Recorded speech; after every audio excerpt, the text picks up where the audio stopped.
ये अचानक मीटिंग क्यों बुला ली गायतोंडे जी ने? नहीं क्यों बुलाए?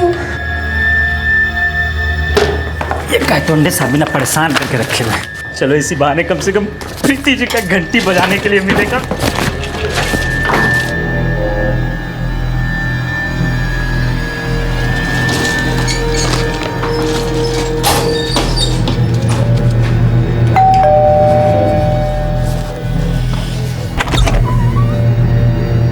हेलो प्रीति मैडम।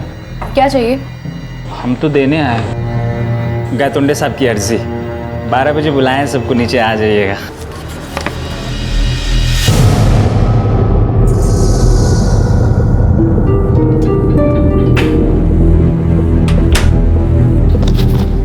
गायतोंडे समझता क्या आपने आपको? बैचलर है, कोई टेररिस्ट नहीं। और ऐसे कैसे निकाल देगा? अरे गायतोंडे का ऑर्डर टाटा कोर्ट से भयानक होता है। लगता है बोरिया बिस्तर बांधने का वक्त आ गया। चल आजा।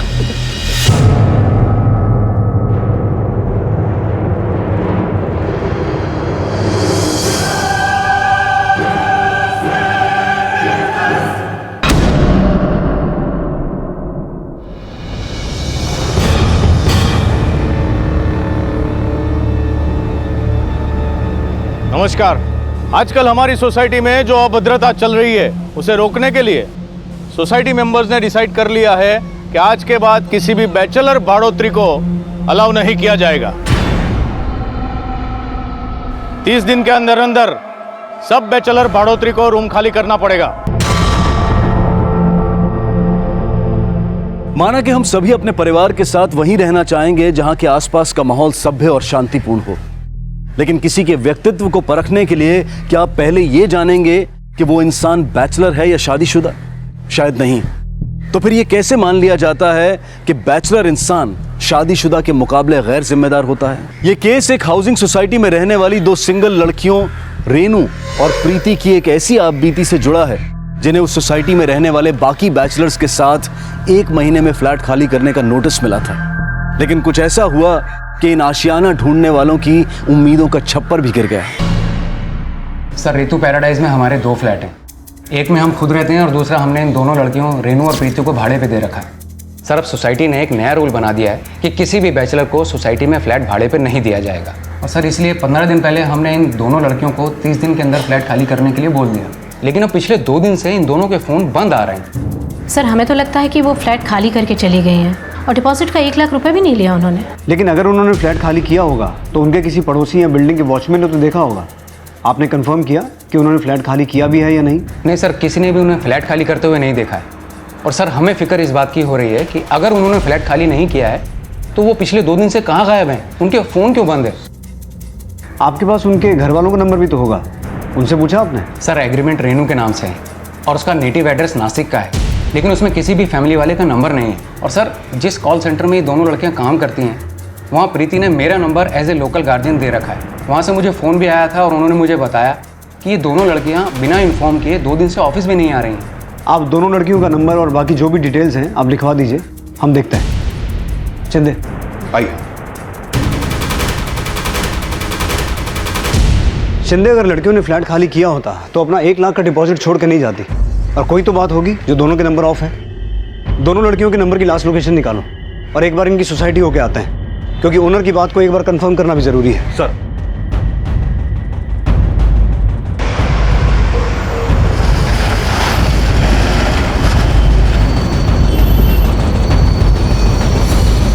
हाँ गायतोंडे साहब, सोसाइटी में पुलिस आई है।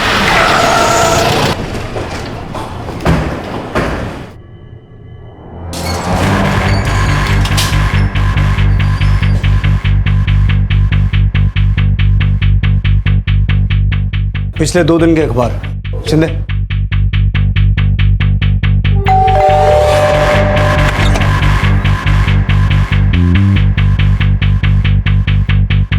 ये प्रीति और रेनू इसी फ्लैट में रहते हैं ना? जी सर। अभी कहाँ हैं दोनों? सर, मुझे कोई आइडिया नहीं, लेकिन इस फ्लैट के मालिक ऊपर वाले फ्लोर पे रहते हैं, शायद उन्हें पता हो। क्या बात है इंस्पेक्टर साहब, आप लोग यहाँ? आप कौन? मैं इस सोसाइटी का सेक्रेटरी अविनाश गायतोंडे। सर, हमने तो 30 दिन की मोहलत दी थी उनको। अब वो जल्दी फ्लैट खाली करके चली गई तो अच्छा ही है। बट आर यू श्योर कि उन्होंने फ्लैट खाली कर दिया है? आपने देखा उन्हें फ्लैट खाली करते हुए? सर मुझे तो फ्लैट के ओनर पुष्पा जी और शैलेश जी ने बताया। गायतोंडे साहब, हमें ऐसा लग रहा है, लेकिन ना तो वो हमें फ्लैट की चाबी देकर गई हैं और ना ही अपना डिपॉजिट लेके। अब इसमें सोसाइटी क्या कर सकती है? इसीलिए इन्होंने हमें इन्फॉर्म किया है, और हमने सुना है कि वो फ्लैट खाली करने का नोटिस आपकी वजह से ही गया। सर हमने नोटिस सिर्फ उनको ही नहीं, सारे बैचलर भाड़ोत्री को दिए थे। हाँ, ये प्रीति जो थी वो ज्यादा कुछ अय्याश थी मतलब? अब वो नहीं है? सर आप बोले हुए को क्यों पकड़ रहे हो? अब प्रीति थी या है, उससे सोसाइटी को क्या लेना देना? लेकिन उसके कैरेक्टर से लेना देना है। आपने कहा कि प्रीति अय्याश थी, क्या मतलब है इस बात का? मतलब ये कि सिगरेट पीना, शराब पीना, लड़केबाजी करना, सारे शौक रखती थी वो।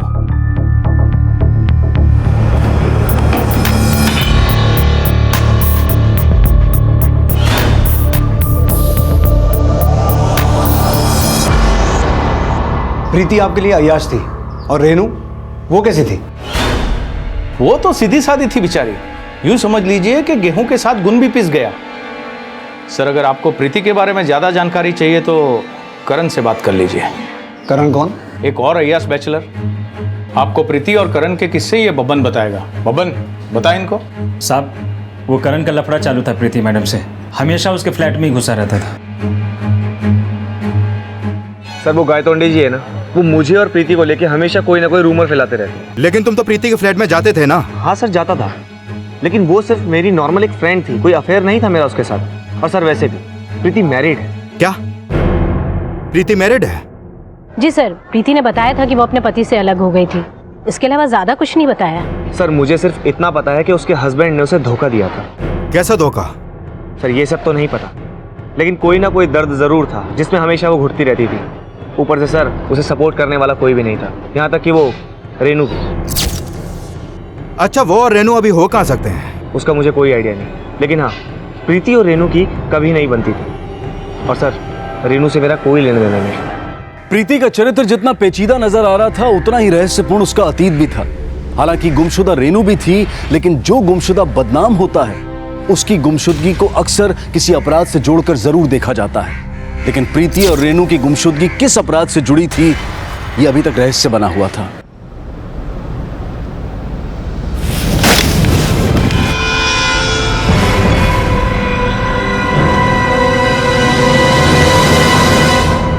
सर रेनू ने अपना नेटिव एड्रेस नासिक लिखवाया था। ये उसका लीव एंड लाइसेंस एग्रीमेंट जिसमें उसके नासिक का एड्रेस है, और ये इसके ऑफिस आईडी की फोटोकॉपी। अच्छा, गायतोंडे साहब ने जो प्रीति के बारे में बताया उसमें कितनी सच्चाई है? सर रेणु और प्रीति में हमें कोई बुराई नज़र नहीं आई, और गायतोंडे जी के नज़रिए पे हमें विश्वास नहीं। उन्हीं के कारण तो सारे बैचलर्स को सोसाइटी में से निकलना पड़ रहा है। सर चंदे, रेनू के इस नासिक वाले एड्रेस का रजिस्टर्ड फ़ोन नंबर निकालो और इन दोनों लड़कियों के ऑफिस जाओ। हो सकता है वहाँ से प्रीति के पति और उसके पेरेंट्स का एड्रेस भी मिल जाए। सर। गायतोंडे साहब क्या है? बराबर बोले थे ना। ठीक है जाओ। नहीं, हम तो ठीक है, आप तो ठीक है ना? क्यों? क्या बकवास कर रहा है तू? बब्बन बकवास भी शांत पत्ती से करता है, ध्यान रखिएगा थोड़ा, बहुत वफादार हैं हम आपके। सर, पता चला है कि रेनू का फोन 3 दिन पहले 5 अगस्त को हिंजेवाड़ी में रात 1 बजे बंद हुआ था, और उसके करीब 9 घंटे बाद प्रीति का फोन अगले दिन सुबह 10 बजे गोपालपट्टी में बंद हुआ। रेनू का फ़ोन बंद हुआ रात को 1 बजे और प्रीति का अगले दिन सुबह 10 बजे। अब ये दोनों एक साथ ही गायब हुई या अलग अलग? सर उनके कॉल सेंटर से पता चला है कि दोनों की शिफ्ट टाइमिंग अलग अलग थी। रेनू की शिफ्ट टाइमिंग शाम 4 से रात 12 बजे तक, और प्रीति की शिफ्ट टाइमिंग सुबह 8 से शाम 4 बजे तक। प्रीति के ऑफिस से उसके पति या उसके किसी रिश्तेदार का फ़ोन नंबर या एड्रेस मिला? नहीं सर, लेकिन ये पता चला है कि प्रीति को 6 महीने पहले रेनू ने ही जॉब पे लगवाया था, जबकि रेनू वहाँ 2 साल से काम कर रही थी। इनका कॉल सेंटर कहाँ है? सर मुकुंदवाड़ी में। और सर हिंजेवाड़ी जहाँ रेनू का फोन बंद हुआ था वो इलाका उसके घर और ऑफिस के रास्ते में ही पड़ता है। और सर ये भी पता चला है कि रेनू पहले कॉल सेंटर की गाड़ी से घर जाती थी, लेकिन पिछले 1 महीने से उसने कॉल सेंटर की गाड़ी से घर जाना छोड़ दिया था, वो खुद से घर जाती थी। सर, हिंजवाड़ी पुलिस को कल शाम एक लड़की की लाश मिली थी, उसकी फ़ोटो रेनू से मैच करती है।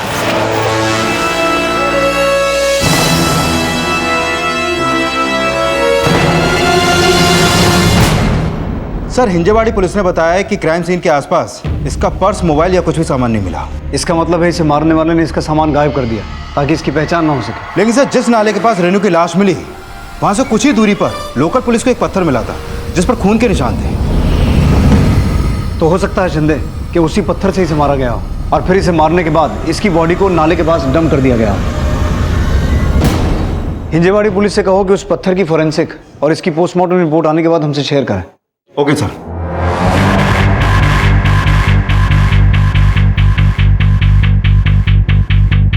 सर, रेनू के नासिक वाले एड्रेस पे उसकी माँ का फोन नंबर रजिस्टर्ड है।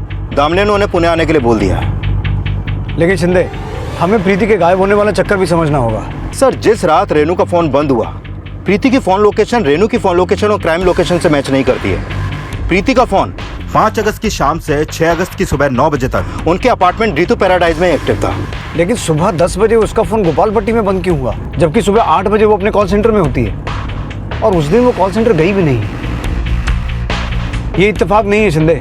प्रीति के गायब होने का कनेक्शन रेनू के मर्डर से हो सकता है। पुणे की ऋतु पैराडाइज हाउसिंग सोसाइटी के फ्लैट नंबर 303 में रहने वाली रेनू की हत्या होना और उसकी रूममेट प्रीति का अचानक गायब हो जाना ये शक खड़ा कर रहा था कि क्या प्रीति रेनू की हत्या करके फरार थी। अगर ऐसा था तो फिर प्रीति अब कहां थी, ये जानने के लिए पुलिस प्रीति तक पहुंचने के हर संभव प्रयास कर रही थी और इन्वेस्टिगेशन की इसी कड़ी में प्रीति के चरित्र से जुड़े नए अध्याय सामने आने वाले थे।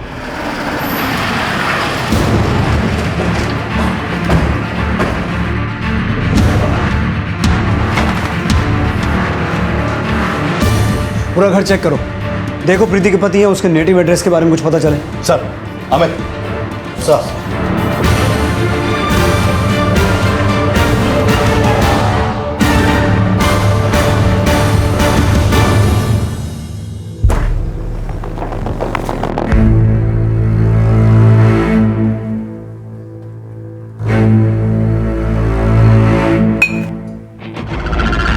लेकिन जितनी अय्याश वो प्रीति थी उतने तो प्रीति थी मतलब? सर, गायतोंडे ने बोला था कि प्रीति बहुत अय्याश है। हो सकता है उसका अंदाजा सही हो। लेकिन समझना ही होगा शिंदे कि इन सब चीजों का रेनू के मर्डर से क्या कनेक्शन हो सकता है और प्रीति के गायब होने का क्या चक्कर है। क्या वाकई में प्रीति का रेनू के मर्डर में कोई हाथ है या फिर प्रीति के साथ भी वही कुछ हुआ जो रेनू ने फेस किया।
अगर मान लें कि प्रीति रेनू का मर्डर करके फरार है तो हमें इस मर्डर के पीछे का मोटिव भी समझना होगा।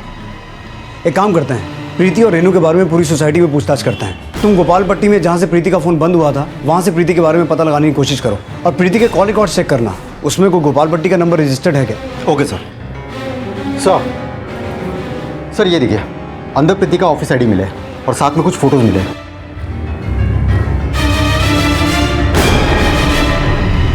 ये तो किसी खाली फ्लैट के पिक्चर्स हैं। कोई खाली फ्लैट की पिक्चर्स प्रिंट करवा के क्यों रखेगा। और अगर प्रीति का आई कार्ड यहाँ पर है तो इसका मतलब ये हुआ कि 5 अगस्त को प्रीति घर से ऑफिस के लिए नहीं निकली थी।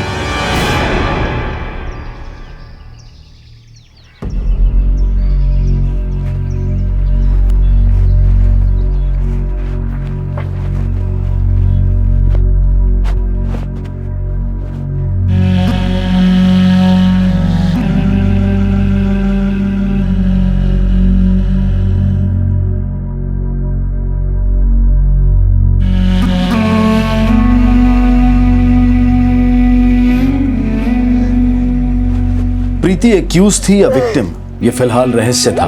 लेकिन प्रीति तक पहुंचने के लिए पुलिस एक तरफ गोपालपट्टी में उसकी लीड तलाश रही थी तो वहीं सोसाइटी में प्रीति और रेनू के आपसी रिश्ते को भी समझा जा रहा था। सर, कुछ दिन पहले रेनू और प्रीति की बहुत लड़ाई हो रही थी, यहाँ तक कि दोनों के चिल्लाने की आवाज़ें सुनी थी मैंने।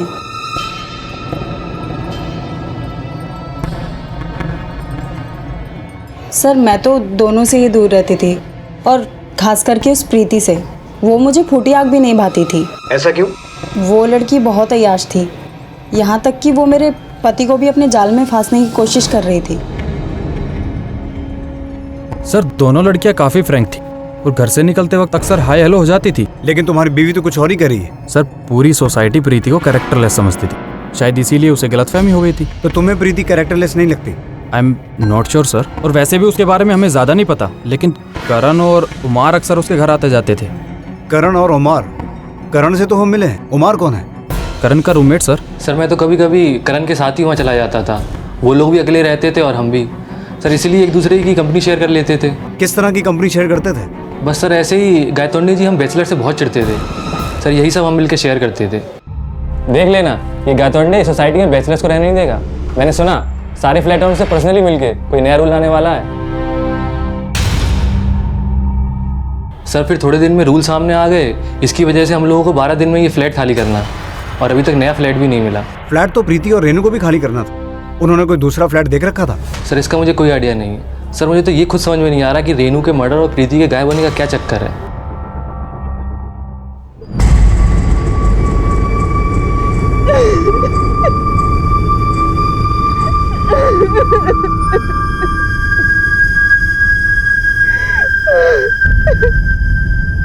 क्या प्रीति के आंसू उसके द्वारा किए गए अपराध के पश्चाताप से जुड़े हुए थे, या फिर उसकी पीड़ा का रहस्य कुछ और ही था? लेकिन जब रेनू की मां पुलिस से मिली, तब वो रेनू की हत्या के लिए प्रीति को ही कोस रही थी। रेनू मेरा इकलौता सहारा थी।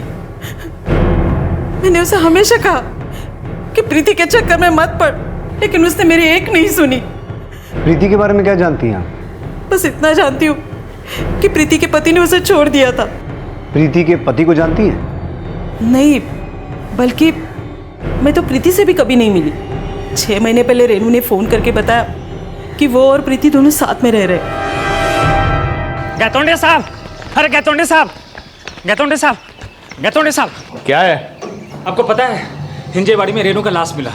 सारी सोसाइटी को पता चल चुका है, तो सोसाइटी के सेक्रेटरी को पता नहीं होगा क्या? आप तो उड़ते हुए चिड़िया का पर गिन लेते हैं, आपको तो पहले से ही पता होगा सर। ये फाइल डीआईजी साहब के ऑफिस भिजवा देना।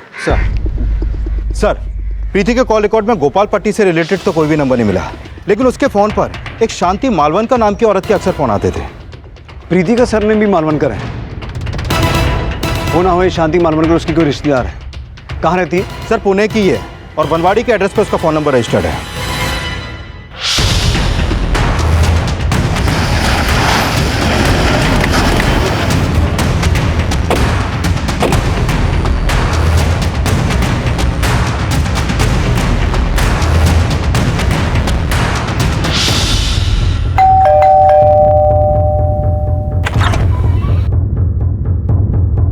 आप शांति मालवनकर? जी सर, प्रीति हमारी बहू है। हमने सुना है प्रीति को उसके पति ने छोड़ दिया था। नहीं सर, बल्कि वो मनीष से नाराज होकर खुद ही घर छोड़ के चली गई। प्रीति मेरी बात सुन बेटा, बेटा ऐसे घर छोड़ के मत जा। देख मुझे बताइए, मैं सब कुछ ठीक कर दूंगी। आई ऐसा कुछ भी नहीं है जो आप ठीक कर पाएंगी। प्रीति, प्रीति। मनीष, ऐसा क्या हुआ था तुम दोनों के बीच कि तुम्हें छोड़ के चली गई? सर अब मैं क्या बोलूँ, उसको मेरी हर चीज़ से प्रॉब्लम थी, हर छोटी छोटी बात को तूल देती थी। वो आप लोगों को छोड़ के चली गई, लेकिन शांति जी आप फिर भी उसको फ़ोन करती थी? जी सर, क्योंकि मैं ये चाहती हूँ कि वो सारी पुरानी बातों को भूल करके घर वापस आ जाए, इसीलिए मैं उसे कॉल किया करती थी। लेकिन 3 दिन से तो उसका फ़ोन बंद है, और हमें उसकी दोस्त रेनू जिसके साथ वो रहती थी उसकी लाश मिली है। क्या उसकी दोस्त मर गई? जी, और हमें शक है कि प्रीति ही उसका मर्डर करके फरार है। नहीं सर, ऐसा नहीं हो सकता। मेरी प्रीति ऐसा नहीं कर सकती। अरे वो किसी को मारना तो दूर, किसी का दिल तक नहीं दुखा सकती है। शांति जी, हमने तो सुना है कि आपकी बहू प्रीति शराब सिगरेट सब पीती थी, और जहां वो अपनी दोस्त रेनू के साथ रहती थी वहां और भी कई चीज़ों के लिए बदनाम है। सुना माँ कैसी है वो, और आप उसे वापस लाना चाहती हैं? सर हमारी शादी में माँ ने लगभग 12 लाख के गहने चढ़ाए थे, और जिस दिन वो गई सारे लेके चली गई। सर मनीष 12 लाख के गहनों की बात कर रहा था, लेकिन जब हमने प्रीति का फ्लैट सर्च किया तब हमें वहाँ पर कोई भी गहने नहीं मिले। तो हो सकता है प्रीति के ही हाथों रेनू का मर्डर हो गया हो और प्रीति वहाँ से अपना सब कुछ लेकर भाग गई हो।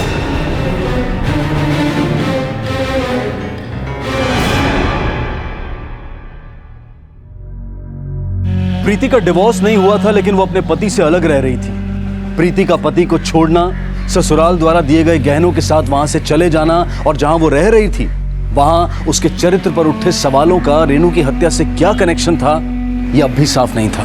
और जब पुलिस ने रेनू और प्रीति के ऑफिस में पूछताछ की तो रेनू और प्रीति की आपसी अनबन की कोई वजह सामने नहीं आई। लेकिन रेनू की पोस्टमार्टम रिपोर्ट के बाद रेनू मर्डर केस के नए समीकरण जोड़ने की कोशिश की जाने लगी।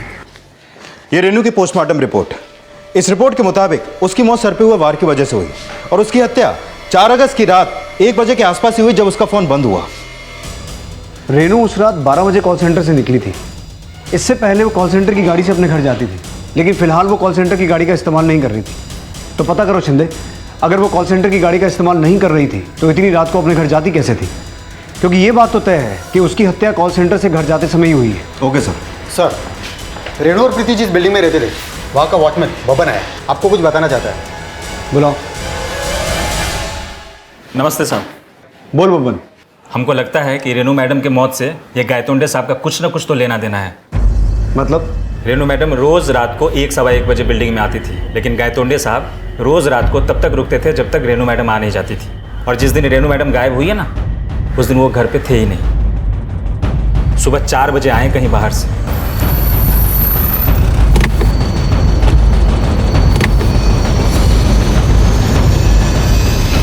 उस दिन सुबह 4 बजे मैं शिरडी से वापस आया था। लेकिन ये सब पूछकर आप जानना क्या चाहते हो? यही कि कहीं रेनू के मर्डर में आपका कोई हाथ तो नहीं है? लगता है आपको बबन ने भड़काया है सर, क्योंकि मैंने उसे नौकरी से निकाल दिया है ना। अपने आप को बहुत होशियार समझ रहा है ना। चल निकल यहाँ से, निकल निकल, आज के बाद दिखना नहीं सोसाइटी में। नौकरी गई तेरी। सर, मुझे रात को नींद नहीं आती, इसलिए मैं वॉक करता रहता हूँ। उसका मतलब ये नहीं कि मैं अपनी पोती की उम्र की लड़की को बुरी नजर से देखूं। ये बबन के दिमाग में तो कचरा भरा हुआ है सर। उसे भी मेरे बारे में यही लगता था, इसलिए मैंने उसे नौकरी से निकाल दिया।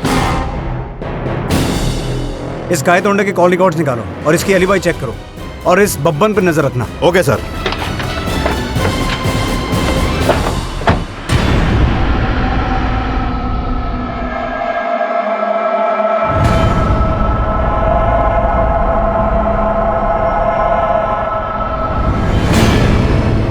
सोसाइटी के सेक्रेटरी अविनाश गायतोंडे के साथ साथ उसके खिलाफ बयान देने वाला बब्बन और सोसाइटी के बाकी सस्पेक्ट्स पुलिस की नजर में थे। और तभी रेनू और प्रीति के बारे में कुछ नई जानकारियां सामने आई। सब प्रीति मैडम और रेनू मैडम के झगड़े का तो पता नहीं, पर हाँ, एक औरत यहाँ पे प्रीति मैडम से झगड़ा करने जरूर आती थी। कौन औरत? उतना तो याद नहीं है, पर वो औरत प्रीति मैडम को बहू बहू करके बुलाती थी। प्रीति, प्रीति बहू, बहू घर चलो। कैसी हो तुम? सुनो सुनो प्रीति। सब वो औरत प्रीति मैडम के लिए घंटों इंतजार करती थी, लेकिन प्रीति मैडम उसे अवॉइड करके चली जाती थी। हाँ सब, यही औरत थी सब। मैं ये चाहती हूँ कि वो सारी पुरानी बातों को भूल करके घर वापस आ जाए। अच्छा, पहले रेनू कॉल सेंटर की गाड़ी से घर जाती थी, लेकिन ऑफिस से पता चला है कि अभी कुछ दिनों से रेनू कॉल सेंटर की गाड़ी से घर नहीं जा रही थी। क्या ये सही है? हाँ सब, वो तो बाइक से जाती थी सब। रेनू के पास बाइक थी? नहीं सब, उसके पास तो बाइक नहीं थी, पर एक लड़का उसे लेने आता था, उसके बाइक में बैठ के जाती थी सब। कौन सा लड़का रेनू को लेने आता था? अब सब उतना तो याद नहीं है, पर उसका बाइक एकदम अनोखा था सब, एकदम स्टाइल वाला। VIP नंबर था 4000, इसलिए याद रह गया।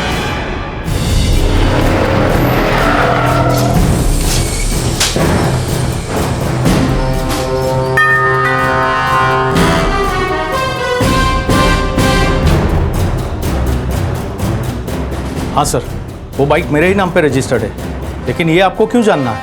आपकी वो बाइक आपका ये पोता चलाता है ना? जी सर, यही चलाता है। क्या नाम है तेरा? अक्षय। तो ही रेनू को कॉल सेंटर से पिकअप करने के लिए जाता था? हाँ सर, मैं ही रेनू को कॉल सेंटर से पिकअप करने के जाता था और बिल्डिंग के पहले ड्रॉप कर देता था, ताकि मेरे और रेनू के अफेयर के बारे में अजूबा को पता न चल जाए। तो 5 अगस्त की रात को भी तू ही गया होगा उसे पिक करने के लिए? नहीं सर, उस रात में नहीं गया था, मेरी बाइक ख़राब हो गई थी। आप चाहो तो किसी से ही पूछ लो। ठीक है, तो जब तक हम ना कहें तुम और आप गायतोंडे साहब शहर छोड़ कर नहीं जाएंगे। Okay sir. सर मैंने कंफर्म किया 5 अगस्त को अक्षय की बाइक रिपेयर के लिए गैरेज में थी और उसके फ़ोन की लोकेशन भी उसके खुद के घर की थी। और सर ये भी कंफर्म किया कि रेनू उस दिन कॉल सेंटर की गाड़ी से नहीं गई थी। Excuse me sir. हाँ ओके लेके आओ उसे। सर वनवाड़ी पुलिस स्टेशन से फ़ोन था, उन्होंने प्रीति को सह्याद्री पार्क से पकड़ लिया।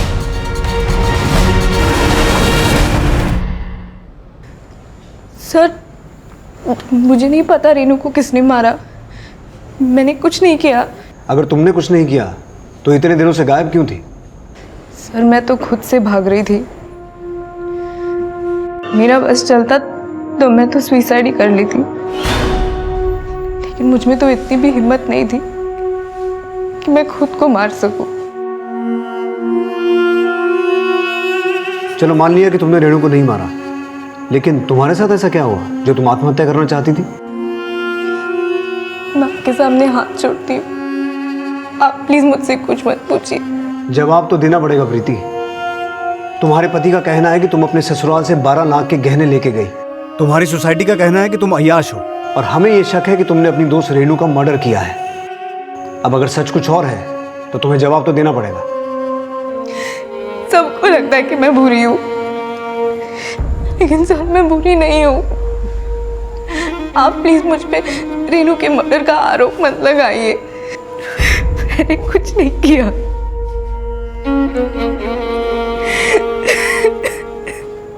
सर ये तो कुछ भी क्लियर नहीं बोल रही है, कहीं कोई ड्रामा तो नहीं कर रही? हो सकता है शिंदे, मान लो इसने रेणु को नहीं मारा है, लेकिन इसके साथ ऐसा क्या हुआ है जो हमें बताना ही नहीं चाहती? सर गायतोंडे के पोते अक्षय पे किसी ने जानलेवा हमला किया, सिटी हॉस्पिटल में एडमिट है।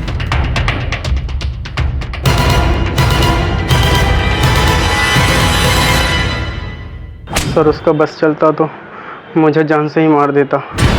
पर वो तुम्हें जान से मारना क्यों चाहता था? सर उसने मेरी रेनू को मुझसे छीना, मैं उसे सिर्फ सबक सिखाना चाहता था। रेणु का अफेयर तो अक्षय से चल रहा था, तो फिर रेणु को मेरी रेणु क्यों बोल रहा है? रेनू से मैं प्यार करता था सर, लेकिन मुझे पता चला कि वो उसे घुमा रहा है। तू ही रेणु से प्यार करता था या रेणु भी तुझसे प्यार करती थी? सर वो भी मुझसे प्यार करती थी। तो ये बात उन्हें पहले क्यों नहीं बताई? सर मैंने इसलिए नहीं बताई कि कहीं उसके गायब होने का शक आप मुझ पे ना करें। लेकिन हमें तो लग रहा है उसको मारने में भी तेरा ही हाथ है। नहीं सर मैंने रेनू को नहीं मारा सर, मैं उससे प्यार करता था। लेकिन ये बात भी सच है कि रेनू मुझे धोखा दे रही थी। प्रीति ने मुझे कई बार कहा कि रेनू मुझसे प्यार नहीं करती, और सर वैसे भी रेनू की वजह से प्रीति बदनाम हो रही थी। मतलब? शराब और सिगरेट रेनू के शौक थे, प्रीति तो उसे हाथ तक नहीं लगाती थी। इसका मतलब ये हुआ कि अय्याश रेणु थी और बदनाम प्रीति हो गई। एक बात बता, तुझे क्या लगता है तेरे और अक्षय के अलावा रेणु का अफेयर और किससे हो सकता है? सर उनके फ्लैट में उमर और सिद्धार्थ भाई आया जाया करते थे सबको, और मुझे ये लगता था कि वो प्रीति से मिलने जा रहे हैं, लेकिन अब लगता है कि उनका अफेयर भी रेनू से होगा। हाँ सर रेनू का मुझसे भी रिलेशन था, लेकिन मैंने उसे नहीं मारा सर। मैं मानता हूँ सर मेरा रेनू से अफेयर था, लेकिन मैंने उसे मारा नहीं सर। सर इन सब का रेणु के मर्डर में हाथ हो सकता है, लेकिन इनमें से किसी के भी खिलाफ अभी तक हमारे पास कोई एविडेंस नहीं है, और प्रीति भी बार बार यही दोहरा रही है कि उसने रेणु को नहीं मारा। शिंदे एविडेंस तो प्रीति के खिलाफ भी नहीं है, लेकिन ऐसी क्या बात है जो वो छुपा रही है? प्रीति के घर से हमें ये फोटोग्राफ्स मिले थे जो किसी खाली फ्लैट के हैं। आखिर ये फोटोग्राफ्स प्रिंट करवाए क्यों गए थे? सर ये मेरे फोटोग्राफ्स नहीं है, रेनू के होंगे। लेकिन रेनू ने ये फोटो अपने पास क्यों रखे हुए थे? क्या रेनू या फिर तुम दोनों इस फ्लैट में शिफ्ट होने वाले थे? सर मुझे नहीं पता। शिंदे कहीं ऐसा तो नहीं कि फ्लैट के इन फोटोग्राफ्स का रेनू के मर्डर के साथ कोई कनेक्शन हो? एक काम करो, इंटरनेट पर सर्च करो, क्या किसी ने अपना फ्लैट बेचने या किराए पर देने के लिए ये फोटोग्राफ्स किसी साइट पर अपलोड किए हैं? Okay sir. सर प्रीति के साथ आई है शांति, प्रीति के जमानत के लिए।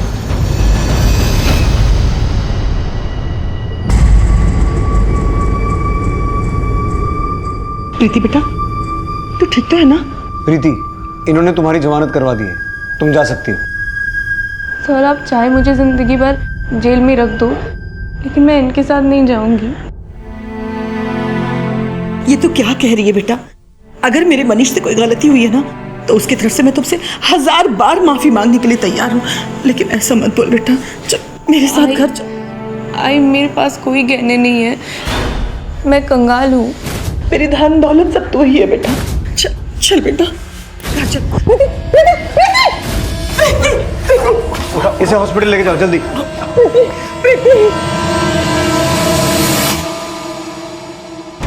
सर जरूर प्रीति और उसके पति मनीष के बीच में कोई ऐसी अनबन हुई होगी जिस वजह से इस हालत में भी प्रीति अपने ससुराल नहीं जाना चाहती। शिंदे, पति ही नहीं, वजह सास से जुड़ी भी हो सकती है। सर हो सकता है शांति जी प्रीति को अपने साथ गहनों के लालच में ले जाना चाहती हूँ। लेकिन ये भी साफ है शिंदे कि हमें प्रीति के घर से कोई गहने मिले नहीं। अब या तो उसने वो गहने कहीं छुपा दिए हैं या फिर बेच दिए हैं। कैसे भी करके ये पता करो कि प्रीति उस दिन वहाँ गोपाल भट्टी में कहाँ थी, और पुणे में जितने भी पुराने गहने खरीदने वाले सुनार हैं सबसे पूछताछ करो। पुलिस अब प्रीति के उन 12 लाख के गहनों का राज पता कर रही थी जो वो अपने पति के घर से लाई थी।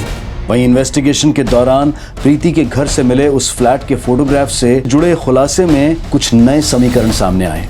सर इस ऐड में जो फोटोग्राफ्स अपलोडेड हैं ये वही फोटोग्राफ्स हैं जो हमें प्रीति और रेनू के फ्लैट में मिले थे। लेकिन सर ये ऐड सेल के लिए है। प्रीति ने हमें कहा था कि ये फोटोग्राफ्स रेनू के हैं, तो क्या रेनू ये फ्लैट खरीदना चाहती थी? लेकिन रेनू का फाइनेंशियल स्टेटस इतना अच्छा नहीं था कि वो फ्लैट खरीद सके। लेकिन शिंदे, अगर रेनू ने ये प्रिंट निकाले थे तो किस मकसद से? सर भीमनगर के अभिनंदन ज्वेलरी शॉप पे 2 अगस्त को प्रीति ने अपने गहने बेचे थे और ज्वेलर्स ने उन गहनों के 12.5 लाख रुपए कैश प्रीति को दिए थे। 12.5 लाख? अगर 2 अगस्त को उसके पास 12.5 लाख रुपए कैश था तो वो कैश गया कहाँ? सर कहीं ऐसा तो नहीं कि रेनू ने प्रीति को चीट किया हो? उसने उस फ्लैट के फोटोग्राफ्स दिखाकर प्रीति से पैसे हड़प लिए और शायद इसी वजह से प्रीति के हाथों रेनू का मर्डर हो गया हो। ऐसा माना जा रहा था कि कहीं रेनू की हत्या प्रीति को दिए गए पैसों के धोखे से तो नहीं जुड़ी थी, और जल्द ही प्रीति की चुप्पी की वजह का एक चौंका देने वाला राज सामने आया। सब प्रीति का रेप हुआ है, उसके प्राइवेट पार्ट्स पर इंजरी मार्क्स हैं। प्रीति चुप रह के क्या साबित करना चाहती हो? तुम बता क्यों नहीं रही हो कि तुम्हारे साथ किसने? सर प्लीज आप मुझसे कुछ मत पूछिए। लेकिन ऐसी क्या मजबूरी है जो तुम चुप रहकर अपने ही अपराधी को बचा रही हो? क्या तुम्हारी सोसाइटी में से किसी ने तुम्हारे साथ? सर प्लीज आप मुझे मेरे हालात पे छोड़ दीजिए। प्रीति की चुप्पी इस केस को और भी जटिल बना रही थी, और अंदाजों के आधार पर प्रीति की सोसाइटी में रहने वाले लड़कों को प्रीति रेप केस का सस्पेक्ट मानकर पूछताछ की जा रही थी। सर मैंने प्रीति के साथ कुछ भी नहीं किया, ट्रस्ट मी सर। तुमने सिर्फ उसका रेप ही नहीं, उसके 12.5 लाख रुपए भी चुराए हैं। सर मैंने कोई पैसे नहीं चुराए, ना तो मैंने प्रीति के साथ कुछ किया है और ना ही रेनू के साथ। पूछताछ की इस कड़ी में रेनू और प्रीति के फ्लैट ओनर द्वारा सिक्योरिटी गार्ड बब्बन पर भी शक जताया गया। सर प्रीति कई बार बोलती थी कि बब्बन उसको बुरी नज़र से देखता है, और मैंने उसकी कंप्लेंट गायतोंडे से भी की थी, लेकिन वो तो प्रीति को ही गलत बोलने लगे। साहब बोलते हैं साहब हम मानते हैं कि प्रीति मैडम हमको बहुत अच्छी लगती थी, लेकिन हम ताड़ने के अलावा और कुछ किया ही नहीं है। सही बता रहे हैं साहब, हमको तो लगता है ये गायतोंडे साहब ने ही प्रीति मैडम के साथ ये सब किया है। ऐसा कैसे कह सकते हैं आप? बिना किसी सबूत के अगर दोबारा मुझ पर इल्जाम लगाया तो मानहानि का केस कर दूंगा मैं। सर कहीं ऐसा तो नहीं कि प्रीति का रेप और वो 12.5 लाख रुपए गायब होने के पीछे प्रीति के पति का ही हाथ हो, और शायद इसी वजह से प्रीति अपनी सास के साथ जाने से घबरा रही थी? हो सकता है। प्रीति के पति को बुलाओ, एक बार उससे भी अच्छे से पूछताछ कर ही लेते हैं। Okay sir. सर मैं प्रीति से पिछले 6 महीने से नहीं मिला हूँ और आप मुझ पर यह एलिगेशन लगा रहे हैं। अभी तो सिर्फ एलिगेशन लगाए हैं, जरूरत पड़ी तो डंडे भी लगाएंगे। रेप एक्यूज को कैसे पीटा जाता है तुझे अंदाजा नहीं है? सर मैं प्रीति क्या किसी का रेप नहीं कर सकता। मैं नपुंसक हूं सर। अगर तुम नपुंसक हो तो तुमने प्रीति से शादी की क्यों? मैं किसी से शादी करना नहीं चाहता था सर, लेकिन आई ने मेरी शादी जबरदस्ती प्रीति से करा दी। आई को मेरे बारे में कुछ नहीं पता। शादी के बाद मैं प्रीति के सामने शर्मिंदा नहीं होना चाहता था, इसलिए मैं उससे दूर रहने के बहाने ढूंढने लगा। मैं उसे जानबूझ के झगड़ा करता था।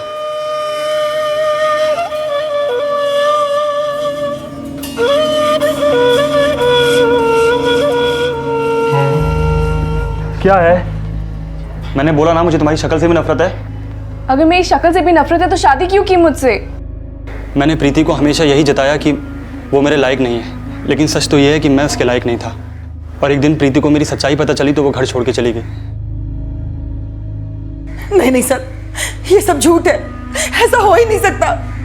मेरा बेटा ऐसा नहीं है। शांति जी, ये बात आपके बेटे ने खुद हमें बताई है, लेकिन आपसे सिर्फ हम ये जानना चाहते हैं कि आप अपनी बहू को सिर्फ इसलिए वापस लाना चाहती थी ना क्योंकि उसके पास आपके 12 लाख के गहने थे? नहीं सर, गहनों की लालच तो मुझे कभी नहीं रही। मैं तो सिर्फ अपनी बहू को अपने साथ अपने घर लाना चाहती थी, इसीलिए उसे मनाने की हर कोशिश कर रही थी सर। लेकिन मुझे क्या पता था कि मेरा बेटा ही। मनीष से शादी होना प्रीति के साथ हुआ वो छलावा था जिसका दोष भी प्रीति के सर मढ़ दिया गया। पति को छोड़कर अकेले रहने का साहस तो प्रीति ने दिखाया, लेकिन प्रीति से अलग रहने को भी प्रीति के चरित्र में खोट मान लिया गया। और उसके साथ हुए रेप ने प्रीति की मनस्थिति इतनी दयनीय बना दी थी कि वो अपने अपराधी के खिलाफ बोलने की भी हिम्मत नहीं जुटा पा रही थी। लेकिन क्या Preeti rape case Renu murder case से अलग था, या फिर प्रीति और रेनू का अपराधी कोई एक ही था? यह अभी साफ होना बाकी था। ठीक है सर, प्रीति और रेनू जिस फ्लैट में रेंट पे रहते थे, पता चला है वो फ्लैट गिरवी रखा हुआ है। 3 साल पहले उस फ्लैट के ओनर शैलेश और पुष्पा ने बैंक से 20 लाख रुपए लोन लिया था और पिछले 1 साल से उन्होंने उस लोन की कोई भी किस्त नहीं भरी है। लेकिन उस फ्लैट के गिरवी होने का रेनू के मर्डर और प्रीति के रेप से क्या कनेक्शन हो सकता है सर, क्योंकि प्रीति और रेनू का गायब होने के अगले ही दिन उन्होंने बैंक में 4 लाख रुपए जमा करवाए थे। अगर वो उस समय बैंक में पैसा जमा नहीं करवाते तो बैंक उन्हें फ्लैट ऑक्शन का नोटिस भेज देती। तो तुम्हें ये लगता है कि प्रीति के गहनों के 12 लाख और उन 4 लाख का कोई कनेक्शन है? सर मान लिया कि उन्होंने प्रीति और रेनू के मिसिंग होने की कंप्लेंट लिखवाई थी, लेकिन हो सकता है इसमें उनकी कोई चाल हो, उनकी नीयत में खोट हो। अगर ऐसा लगता है तो इस एंगल को इन्वेस्टिगेट करो, देखो क्या सामने आता है। Okay sir. जब रेनू और प्रीति के फ्लैट ओनर शैलेश और पुष्पा को इन्वेस्टिगेट किया गया तो पुलिस का शक सही साबित हुआ। प्रीति के गायब होने के अगले दिन 12 लाख रुपए तुमने अपनी बहन के अकाउंट में जमा किए और उसके बाद अपनी बहन के अकाउंट से अपने अकाउंट में सिर्फ 5 लाख ट्रांसफर किए और इन 5 लाख में से तुमने 4 लाख से अपने गिरवी फ्लैट की EMI चुकाई। और तो और तुम दोनों की फोन लोकेशंस प्रीति की फोन लोकेशन से मैच करती हैं। जब प्रीति का फोन बंद हुआ तुम दोनों गोपाल पट्टी में ही थे। अब कुछ भी छुपाने का फायदा नहीं है, बोलो बोलो। सर गिरवी फ्लैट छुड़ाना तो दूर, हमारे पास तो रेनू और प्रीति का डिपॉजिट वापस करने के लिए भी पैसा नहीं था सर। पर सर मुझे पता चला था कि प्रीति के पास बहुत गहने हैं और जब गायतोंडे ने फ्लैट खाली करने को बोला तो हमें लगा कि हम प्रीति को ठग सकते हैं नया फ्लैट दिखाने के बहाने, और हमने एक साइड पर से एक फ्लैट का प्रिंट आउट निकाला और प्रीति को दिखाया। प्रीति बेटा, गोपाल पट्टी में ये मेरे दोस्त का फ्लैट है, बाहर वालों से 40 मांग रहा है, मैं तुझे 35 में दिलवा दूंगा। लेकिन अंकल मेरे गहने भी बेचकर सिर्फ 12-13 लाख आएंगे मेरे हाथ में। अरे बेटा, बाकी का पैसा तेरे अंकल लोन से दिलवा देंगे। हमने एडवांस के नाम पर उससे 12 लाख रुपए कैश ले लिया था, फिर वो रोज़ हमसे फ्लैट देखने के लिए बोलने लगी। हम उसे टाल नहीं पा रहे थे, इसलिए हमने उसे गोपाल पट्टी आने के लिए बोला।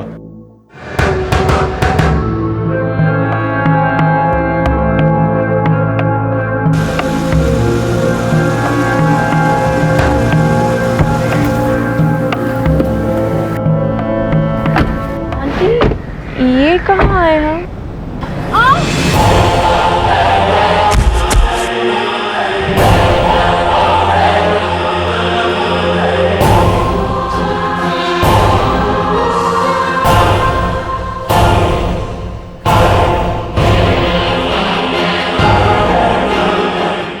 अब अगर किसी से कहा ना कि तूने हमें 12 लाख दिए हैं तो ये वीडियो अपलोड हो जाएगा, समझी?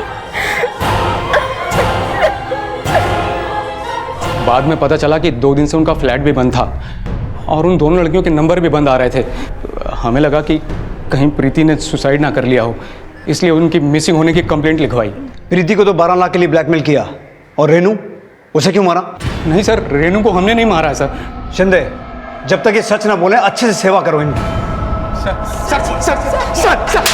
बहुत जोर देने के बावजूद भी शैलेश और पुष्पा अपने बयान पर कायम रहे। अगर उन्होंने रेनू को नहीं मारा तो किसने मारा था, ये जानने के लिए पुलिस अब प्रीति से नए सिरे से पूछताछ कर रही थी। मैं बहुत डर गई थी सर, मुझे लगा कि अगर मेरा वीडियो अपलोड हो गया तो मैं किसी को मुंह दिखाने लायक नहीं रहूंगी। पहले से ही इतनी बदनाम थी मैं। हमने सुना कि कैरेक्टर रेनू का खराब था, उसके कई अफेयर्स थे।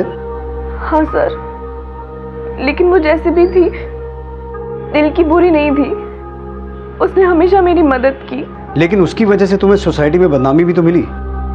देख रेनू, मैं तुझे ब्लेम नहीं कर रही हूँ, लेकिन जब लोग मेरे कैरेक्टर पे उंगली उठाते हैं ना तब मुझसे सहन नहीं होता। दुनिया वालों की बात एक कान से सुनकर ना दूसरे कान से निकाल देनी चाहिए। तू जैसे सोचती है वैसे मैं नहीं सोच पाती। तो तू क्या चाहती है? अपने पति के पास वापस जाना चाहती है? बदनाम होके रहने से तो बेहतर ही है कि मैं घुट घुट के जी लूं। रेनू मेरी इस बात से नाराज थी, लेकिन हम दोनों के बीच में सुलह हो गई थी। अगर तुम्हारी उससे सुलह हो गई थी तो फिर झगड़ा किसका था जो उसका मर्डर कर दे? हाँ सर, मैंने ही रेनू को मारा है, क्योंकि उसी के बहकावे में आके मेरी बहू मेरे घर वापस नहीं आना चाहती थी। लेकिन सर, मैं वहाँ उसे मारने नहीं गई थी, मैं तो वहाँ उसे विनती करने गई थी, उसे समझाने गई थी। रेनू, रेनू, रेनू बेटा, आप यहाँ? देख बेटा, मैं तेरे सामने हाथ जोड़ती हूँ, मेरी बहू को वापस मेरे पास भेज दे। जब प्रीति आपके साथ नहीं रहना चाहती, आप क्यों जबरदस्ती करती है उसके साथ? छोड़िए उसे उसके हाल पर। तो अब मैं समझ गई कि तूने ही उसे रोक रखा है। तू अपने आप को दोस्त कहती है, अरे दोस्त तो वो होते हैं जो अपने दोस्तों का घर जोड़ते हैं, और तू उसके पति से तू अलग कर रही है। काहे का पति? आपको पता भी है आपका बेटा तो मर्द तक नहीं है, नामर्द है। वो बना दिया उसे प्रीति का पति। उसने मेरे बेटे को नामर्द बोला तो मुझसे सहन नहीं हुआ, उसकी बॉडी को वहीं नाली के पास छोड़ दिया और उसका आईडी कार्ड और पर्स लेके मैं वहां से निकल गई। लेकिन सर, तब मुझे सच नहीं पता था, मुझे नहीं पता था कि रेनू मेरे बेटे के बारे में जो भी बोल रही है वो सच बोल रही है। मैं तो बस इतना ही चाहती थी कि मेरे बेटे और बहू खुश रहे, लेकिन अपनी तकदीर फूटी थी सर। सच कड़वा ही होता है शांति जी। बेहतर यही होता कि गुस्से में आकर किसी की जान लेने की बजाय आप सच का कड़वा घूंट पी जाती। प्रीति और मनीष का रिश्ता शांति की नजर का वो क्षितिज था जिसे वो दूर से जुड़ता हुआ तो देखती थी, लेकिन इस हकीकत से अनजान थी कि उनका रिश्ता उन दो समानांतर रेखाओं की तरह था जिनकी दूरी वो कभी खत्म नहीं कर पाएगी। कभी कभी नजर के भ्रम को भी सच मान लिया जाता है, लेकिन अपने इस भ्रम को गलत नजरिया देना एक ऐसी भूल है जिसका खामियाजा व्यक्ति विशेष तो भुगतता ही है, लेकिन दोषी वो समाज भी बन जाता है जिसका प्रतिनिधित्व करने वाले कभी कभी भले को बुरे की संज्ञा देकर उसे बदनाम कर देते हैं।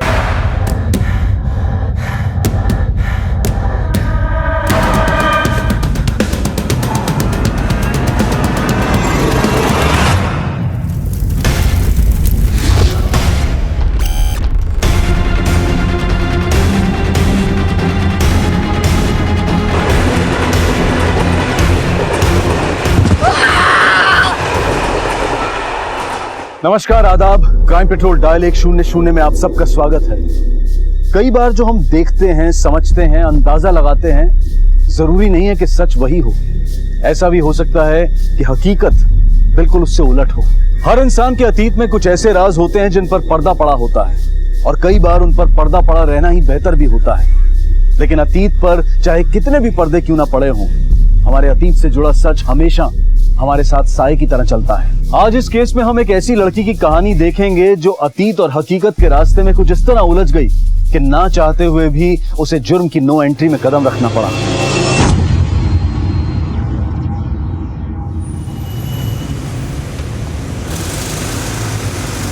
The number you are trying to call is currently not reachable.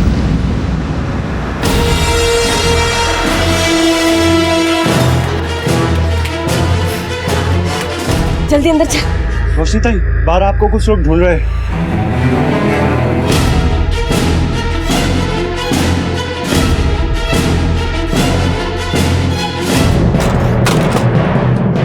क्या हुआ रोशनी? हाँ?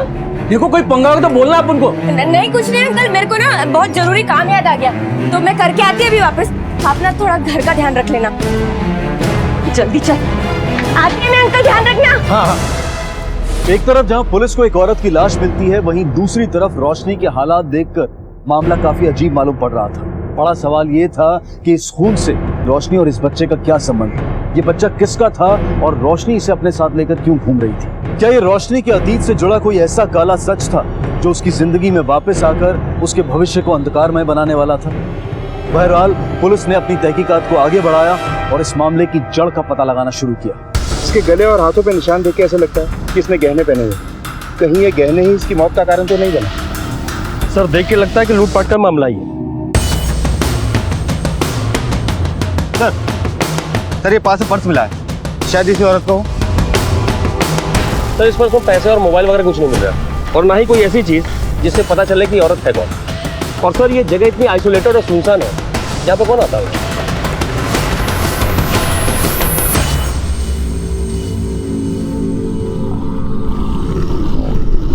The number you are trying to call is currently not reachable. नायक, एक बात गले के नीचे नहीं उतर रही कि ये औरत इस सुनसान इलाके में क्या करने आई होगी। कहीं ऐसा तो नहीं कि हत्यारा इसे जबरदस्ती यहाँ लाया और सुनसान इलाका देखकर इन्हें मारकर ठिकाने लगा दिया, या फिर ऐसा भी हो सकता है कि इन्हें मारा कहीं और गया और लाश को डंप यहाँ किया गया।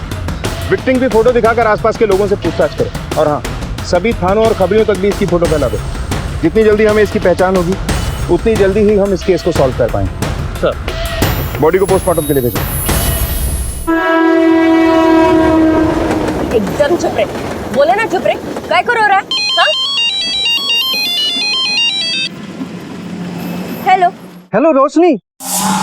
अरे मैं तेरे को बाद में फोन करती है ना, अभी बहुत परेशान है मैं। ये बच्चा किसका रो रहा है? तुम्हारे साथ कोई बच्चा है? अरे मैं बाद में बताती है ना, तू अभी फोन रख। ए, सुन, रुक रुक रुक। कितनी बार बोला तेरे को मत भागने का, क्यों भाग रहा है? चल। मृत महिला की पहचान के लिए पुलिस ने एड़ी चोटी का जोर लगा दिया। एक एक आदमी से और एक एक ऑटो वाले से पूछताछ की गई। इसको देखा तू? हाँ साहब, इस औरत को मैंने ही दोपहर में छोड़ा था। कहाँ पर? सर यहाँ से सीधा जाएंगे, आगे से लेफ्ट, सुनसान जगह है, वहाँ पे एक बच्चा एक औरत पहले से खड़ी थी और ये भी सर वहीं पे उतर गए। अच्छा, तुम्हें उस औरत की शक्ल याद है जिसके साथ बच्चा था? नहीं सर, मैं जल्दीबाजी में था, मैं पहचान नहीं पाया सर। कहाँ से बताया था इसको? सर यहीं हमें बड़ी से सर। आखिर विक्टिम के साथ ये औरत कौन हो सकती है? मानता क्यों नहीं तू? इधर इधर बैठ इधर।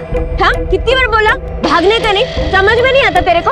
अब चुप चुप हो एकदम, मत भागा कर।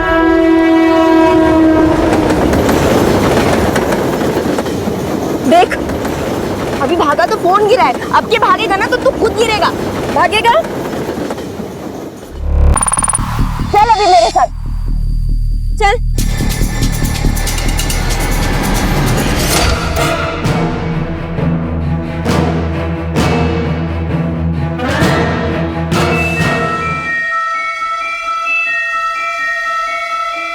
एकदम चुप कर।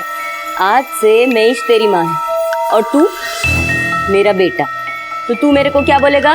माँ, समझा? और सुन, जो मैं बोलेगी ना आज से वही तू बोलेगा, समझ रहा है ना मेरी बात? चलो एक बार ये सुधाकर मिल जाए ना तो सारा टेंशन खत्म हो जाएगा। अब एक काम कर, ये दवाई पी ले। नहीं। अरे पी ले, इससे ना तेरे को ताकत आएगी। अरे मुंह खोल। अरे वाह, हो गया देख, अभी ना तेरे को बहुत अच्छी नींद आएगी। चल अभी आराम से टिक जा।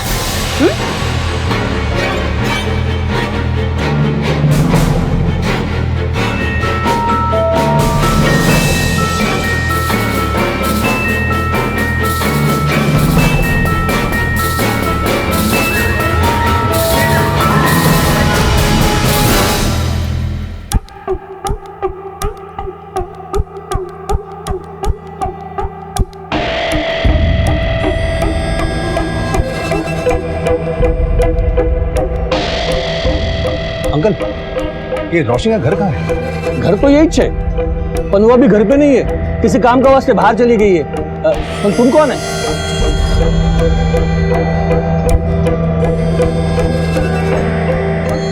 ए मैन, ए हेलो हेलो हेलो, ए मैन, गेट क्या क्यों खोल रहा है? हाँ?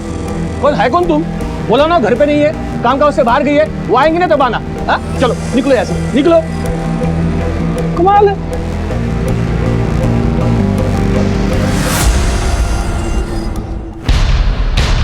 अरे सुनो। हाँ साहब। इसको देखा है? हाँ साहब, ये तो अम्मा है।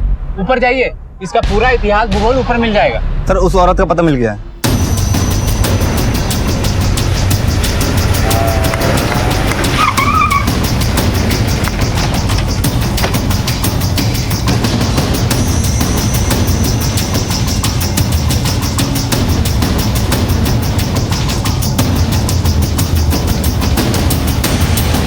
अरे छाया, हाँ इन लोग को ठीक से समझा दे, बाद में कस्टम में। हाँ हाँ। क्या हो गया साहब?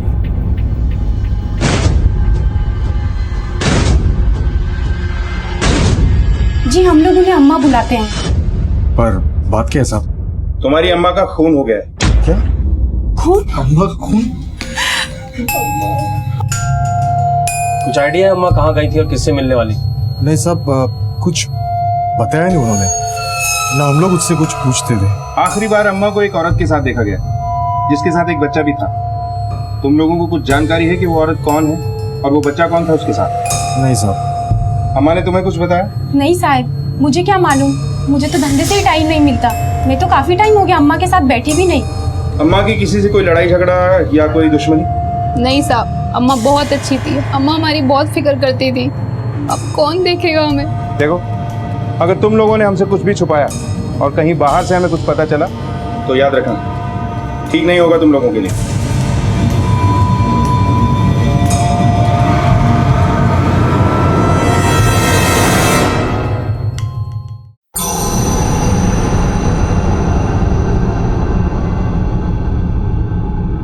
क्या बात है साहब, क्या देख रहे हो? रोशनी नहीं, रोशनी तो आज आई नहीं। आपको पुलिस चाहिए तो मेरी दुकान से ले लीजिए साहब, पूजा के लिए ही चाहिए ना। रोशनी से ही काम है।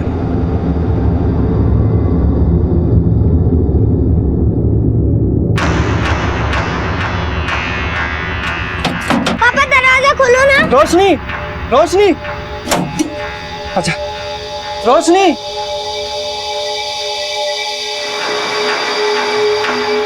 ये रोशनी कहाँ गई? अरे वेणु, किधर था तुम? पीटर अंकल, आपने रोशनी को देखा क्या? हाँ, कल दोपहर को आया था। उसके साथ एक बच्चा भी था, वो बहुत हड़बड़ी था।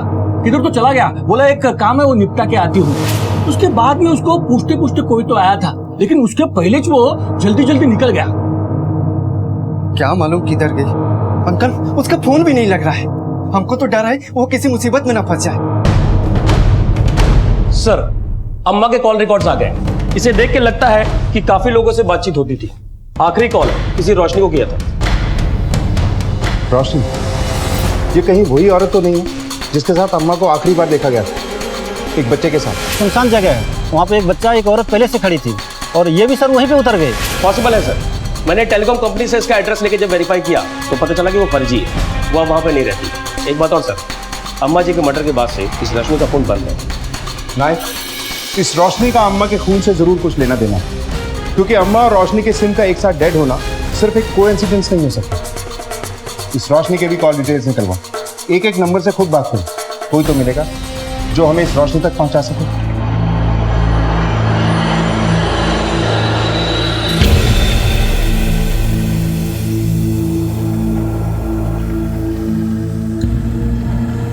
मैंने बोला था ठंडा पानी चाहिए, ये ठंडा पानी है, जाके ठंडा पानी लेके आओ। क्या रे सोनम, कैसी है तू? मैं ठीक हूँ, तू बता तू कैसी? सोनम, मेरे लिए भी कुछ काम देखना फिल्म लाइन में। मैं कब से बोल रही हूँ तुझे, ढूंढ देना कुछ। तेरी तो इतने बड़े बड़े लोगों से जान पहचान है, लगवा देना मुझे एक्टिंग में। देख चंदा, मुंबई में सपने दूरबीन की तरह होते, दिखते तो पास है लेकिन होते बहुत दूर है। यहाँ पे मैं ऑडिशन दे के थक गई हूँ। कोई कहता है कि आप रोल में फिट नहीं हो, कोई कहता है उस रोल में तुम्हारे लिए डायलॉग नहीं है। यहाँ पे ना हर किसी को जिस्म चाहिए और कुछ नहीं। कम से कम हमारी लाइन में सोने के बाद पैसा तो मिलता है और ईमानदारी भी है, इसलिए जो कर रही है उसमें मजे का, कुछ और मत उम्मीद कर दूं। सर, रोशनी के कॉल रिकॉर्ड्स आ गए। कुछ 4 नंबर हैं जिस पर फ्रिक्वेंटली बात होती थी। मैंने सबसे बात की। आखिरी कॉल उसने अपने पति बेनू को किया था।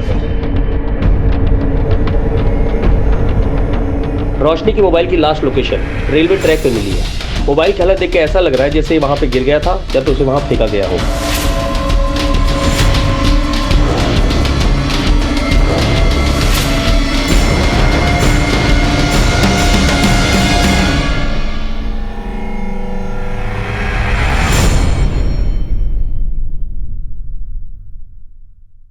रोशनी यहीं रहती है? जी साहब।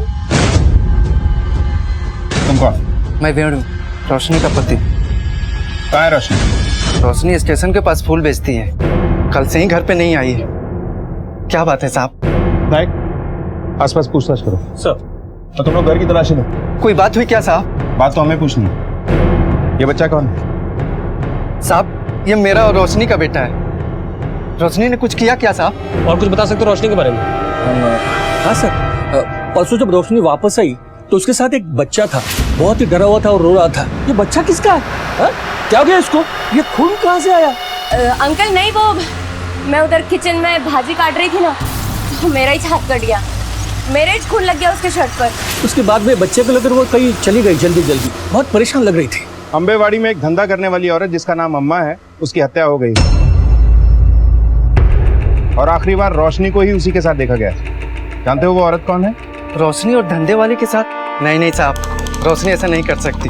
मैं पहली बार आप लोगों के मुंह से सुन रहा हूँ साहब। तुम्हारी बीवी के साथ एक बच्चे को देखा गया है, किसका बच्चा है? तुम्हारा है? नहीं नहीं साहब, हमारा बच्चा तो ये है। फूल बेचने के अलावा रोशनी और क्या क्या धंधे करती है? नहीं साहब, रोशनी बस फूल ही बेचती है। अम्मा के खून में हमें रोशनी पे शक है। अगर वो तुमसे कांटेक्ट करती है या यहाँ आती है तो हमें ज़रूर बताना, इसी में तुम्हारी और उसकी भलाई। और हाँ, भागने की कोशिश मत करना। सर अंदर कुछ नहीं मिला और कोई है भी नहीं। साहब रोशनी ऐसा नहीं कर सकती। एक तरफ वेनू का कहना है कि उसकी पत्नी रोशनी ऐसा कुछ नहीं कर सकती, दूसरी तरफ ये कहता है कि रोशनी किसी मुसीबत में। अगर ऐसा है तो रोशनी अब तक हमारे पास क्यों नहीं आई? और उसके साथ जो बच्चा है वो कौन है? वहाँ पे एक बच्चा, एक औरत पहले से खड़ी थी और ये भी सर वहीं पे उतर गए। परसों जब रोशनी वापस आई तो उसके साथ एक बच्चा था, जिसके बारे में उसके पति को भी कुछ नहीं पता। सर हो सकता है ये बच्चा रोशनी कहीं से चुराया हो, या ये रोशनी की नाजायज औलाद हो सकता है, क्योंकि वेनू साल 2 साल में एक आध बार आता है। ऐसे में रोशनी का उससे ये बात छुपाना मुश्किल नहीं। सर अगर रोशनी इस बच्चे को नहीं पालना चाहती थी तो इसको अनाथ हालत में छोड़ सकती थी। सर ऐसा भी हो सकता है कि रोशनी किसी का बच्चा चुराकर बेचना चाहती थी, और अगर ये सच है तो ये चाइल्ड ट्रैफिकिंग का मामला बनता है सर। लेकिन एक बात समझ में नहीं आ रही कि एक फूल बेचने वाली का एक धंधे वाली से क्या कनेक्शन हो सकता है? कहीं ये रोशनी भी धंधा तो नहीं करती थी? आए, हमें पता करना होगा कि अम्मा का इस रोशनी से क्या कनेक्शन है। और हाँ, अगर ये बच्चा कहीं से चोरी किया गया है तो किसी न किसी थाने में इसकी मिसिंग कंप्लेंट जरूर दर्ज होगी। पिछले 10 दिनों में जितने भी बच्चे लापता हुए हैं, नेशनल मिसिंग पर्सन डाटाबेस से उनकी डिटेल्स निकलवाओ। मोहल्ले वालों से पूछताछ करके बच्चे का स्केच बनवाओ, हमें कोई ना कोई क्लू जरूर मिलेगा। सर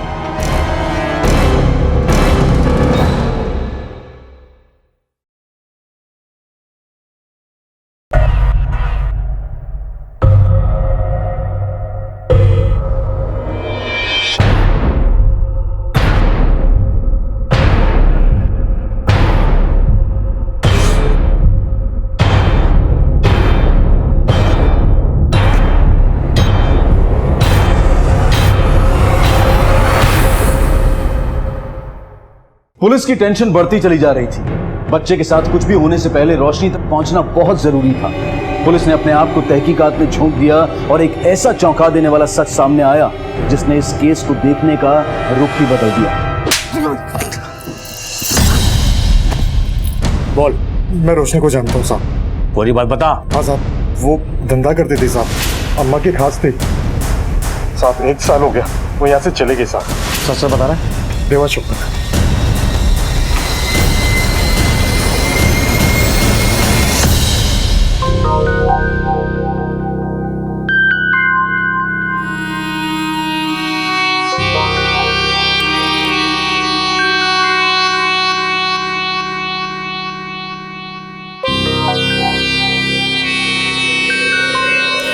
क्या करूं तुम? एक्सक्यूज मी, मेरा हाथ छोड़ो। क्या ये? हाथ छोड़ मेरा, हाथ छोड़ के बात कर। काला धंधा बंद करवा के खुद मुफ्त में मजा लेना चाहता है।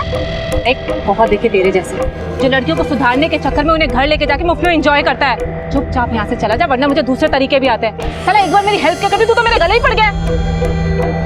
तुम्हें मेरे साथ चलना पड़ेगा। हाथ छोड़, मैंने कहा मेरा हाथ छोड़।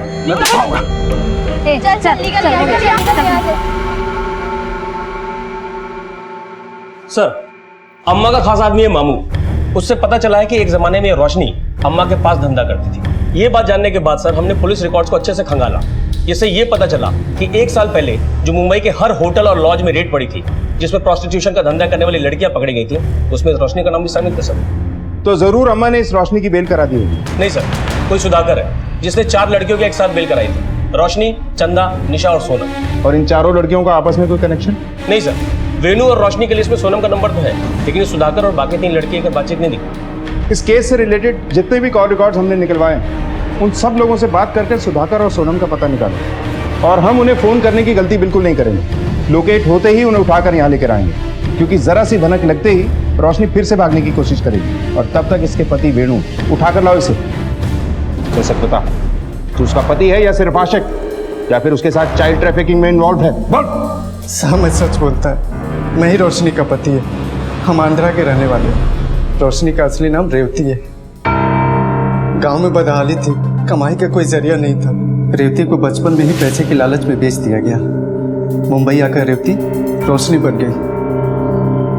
उसके बाद उसने अपना जिस्म बेच बेच कर कमाना शुरू किया साहब। तो ये बात तूने हमें पहले क्यों नहीं बताई? किस मुंह से कहता साहब, वैसे भी साल भर से उसने ये धंधा छोड़ दिया है। अरे तू तो बहुत बड़ा संत निकला रे। सब कुछ जानते हुए भी तूने रोशनी से शादी की। सच सच बता, वो तेरी बीवी है या फिर उसकी कमाई पे अय्याशी कर रहा है तू?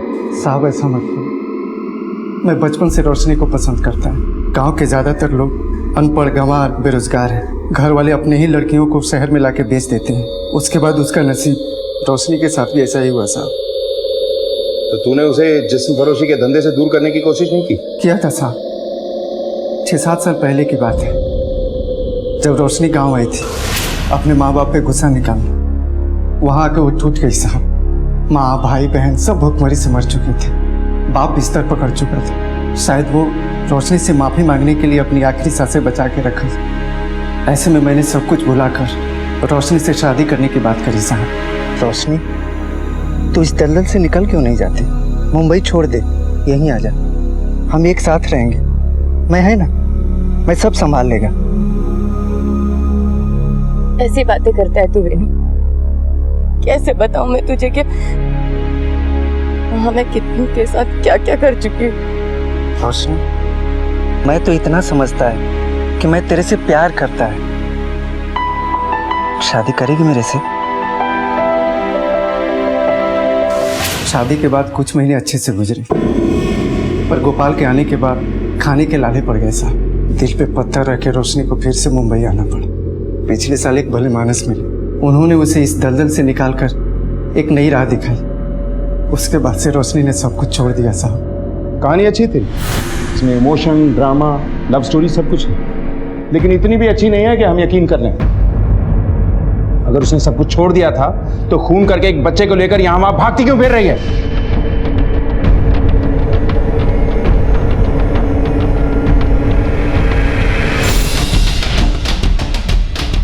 साहब मेरा यकीन करो, मेरी रोशनी ऐसा नहीं कर सकती। उसने खुद ही इतना बुरा वक्त देखा है कि किसी का बुरा कर ही नहीं सकती साहब। अगर वो भला कर रही थी और बेकसूर है तो पुलिस के पास क्यों नहीं आती? सोनू कौन है? जानते हो उसे? नहीं साहब। ठीक है, जाओ, लेकिन शहर से बाहर जाने की सोचना भी मत। नायक सर, इस वेणु पे नजर रखो। रोशनी से और ये रोशनी से मिलने की कोशिश जरूर करेगा। ये चींटी ने हाथी को खा लिया। स्टोरी अच्छी थी ना? ये बताओ कि तुम स्कूल जाते हो? अरे वाह, अच्छा कौन से स्कूल में जाते हो? I study at Kapadia school Thane. चलो ठीक है, अपना नाम बता दो कि तुम्हारा नाम क्या है? My name is Bunty Shukla. अच्छा तुमको ये पता है कि तुम रहते कहाँ? मैं इसको कितना पूछी, एक शब्द भी नहीं बोला। तो तेरे को कैसे पटर पटर करके जवाब दे रहा है? हो गया तेरा। अच्छा रोशनी ये बता कि तू ये काम कर पाएगी ना?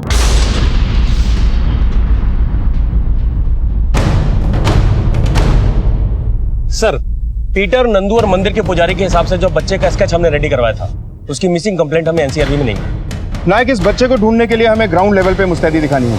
आसपास के स्टेट पुलिस को बच्चे का स्केच भिजवा दो और अपने पूरे खबरी नेटवर्क को अलर्ट कर दो। हो सकता है ये किसी बहुत बड़े गिरोह का काम है जो हमें कानूनी प्रोसेस में उलझाने के लिए इंटरस्टेट चाइल्ड ट्रैफिकिंग करता है। सर, ये बच्चा अगर चोरी करनी है तो बच्चा रोशनी का ही है, और एक माँ अपने बच्चे को क्यों बेचना चाहिए? नायक, अगर रोशनी बच्चे को नहीं बेचना चाहती थी तो उसने बच्चे को अम्मा से मिलवाया क्यों? और क्या कनेक्शन हो सकता है अम्मा के खून का इस रोशनी और बच्चे से? सर, मैंने सुधाकर, चंदा और सोनम तीनों के बिल खोदने शुरू कर दिए। बहुत जल्द ये तीनों हमारे ताबे में होंगे। गुड, इन सब के हाथ लगते ही इस केस की सारी कड़ियां आपस में जुड़ने लगेंगी। लेकिन ये रोशनी आखिर जा कहां सकती? बेटा, अम्मा की याद आ रही है? हाँ पापा, मुझे अम्मा के पास जाना है। अम्मा आ जाएगी बेटा।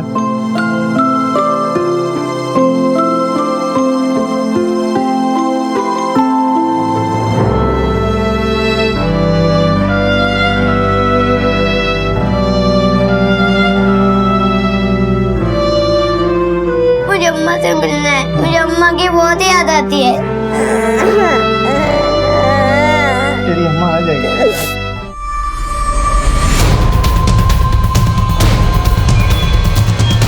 ये घर है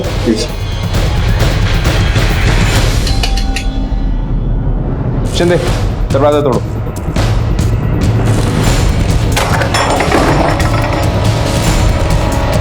रोशनी से पहले हमें उस तक पहुंचना है और इस बिल्डिंग का सीसीटीवी फुटेज चेक करो, बॉडी को पोस्टमार्टम के लिए भेजो। ये दूसरा मौका था जब रोशनी पुलिस की गिरफ्त में आते आते निकल चुकी थी। आखिर रोशनी करना क्या चाहती थी? उसने सोनम का कत्ल क्यों किया?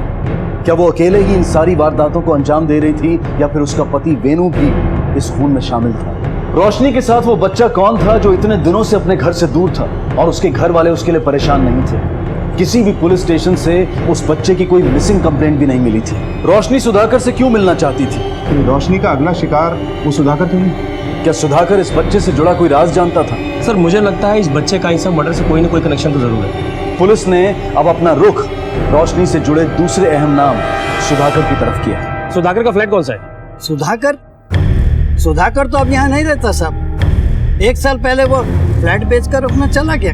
क्यों? ये तो मुझे पता नहीं, पर सुना है कोई प्यार व्यार का चक्कर था, शायद पागल सा हो गया था वो किसी के प्यार में। अच्छा, आप बता सकते हैं वो इस वक्त सुधाकर कहाँ मिलेगा?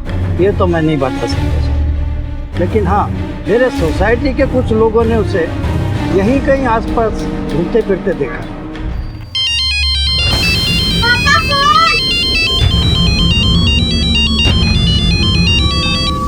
हेलो हेलो वेणु। रोशनी, रोशनी तुम कहाँ हो? कैसी हो तुम? मैं एकदम ठीक है रे, पर मैं बहुत जल्दी आके मिलेगी तेरे को। तुम क्या कर रही हो? कुछ समझ में नहीं आ रहा है। मेरी बात ध्यान से सुन।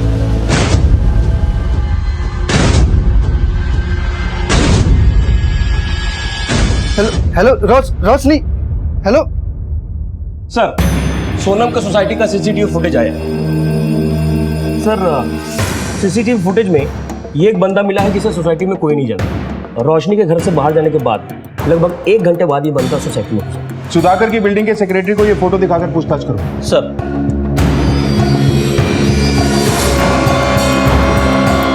साहब, आप जिस बंदे का फोटो दिए थे ना साहब, वो इधर ही है साहब। आप इधर आ जाइए, शिवाजी नगर के पास।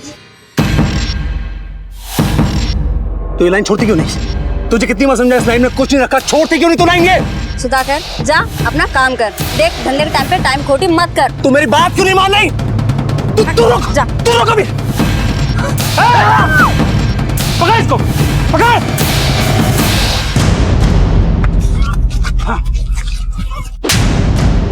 चल, सच बोल। मैं निशा से बहुत प्यार करता था। पुलिस रेड में पता लगा कि वो धंधा करती है। मैं पागल हो गया था सर, और मैं उसको भूल नहीं पा रहा था। हमारी शादी हुई, वो प्रेग्नेंट भी हुई, लेकिन उसके अतीत ने उसको वापस आके घेर लिया। HIV पॉजिटिव थी वो। मैंने अपना घर बार सब कुछ बेचकर उसको बचाने की कोशिश की, लेकिन उसको बचा नहीं पाया। फिर क्या हुआ? फिर मैंने तय किया कि मैं ऐसी लड़कियों को सही राह दिखाऊंगा। उस दिन मैं निशा की याद में बैठा था कि तभी मैंने रोशनी को अम्मा जी के साथ देखा। मुझे ऐसा लगने लगा जैसे शराफत का चोला ओढ़कर वो मुझे बेवकूफ बना रही है। मैं वहां से निकल गया, लेकिन ये बात मेरे दिमाग से निकल नहीं रही थी, मुझे अंदर ही अंदर खाई जा रही थी। इसलिए मैंने रोशनी से मिलने की कोशिश की, लेकिन वो नहीं मिली। फिर मैंने रोशनी की दोस्त सोनम से मिलने की ठानी। इस सोनम उन्हीं लड़कियों में से थी जो मेरा मजाक उड़ाती थी, मुझे गालियां बकती थी। सोनम ने मुझे बीच रास्ते में सबके सामने बेइज्जती कर दी। मैं बर्दाश्त नहीं कर पाया।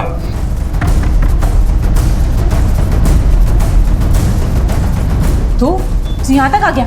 चल यहाँ से। तू नहीं सुधरेगी? अच्छा, तो उस दिन रोड की माते को समझ नहीं आई क्या? जहाँ घर तक चलाया। देख, दिस इज माय लाइफ। मेरा जो मन आएगा मैं वो करूंगी। तू होता कौन है रोकने वाला? चल निकल यहाँ से। आया बड़ा मुझे समझाने वाला नहीं है। तू ऐसा नहीं मानेगी ना? मुझे पता था कि अम्मा के मर्डर के बाद पुलिस रोशनी के पीछे पड़ी और सोनम का पर्स रोशनी के घर में फेंक दिया ताकि पुलिस रोशनी को पकड़ ले। रोशनी और वो बच्चा कहाँ है? या उन्हें भी मार डाला? अम्मा को भी तूने ही मारा था ना? नहीं सर, अम्मा को मैंने नहीं मारा। मैं तो रोशनी को ढूंढना था मारने के लिए। एक मिनट सर।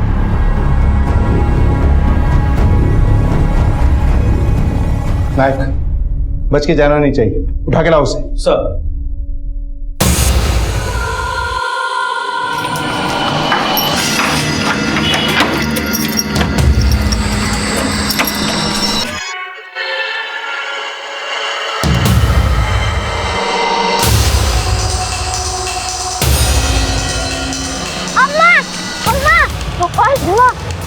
चलो टाइम नहीं है, चलो चलो चलो चलो।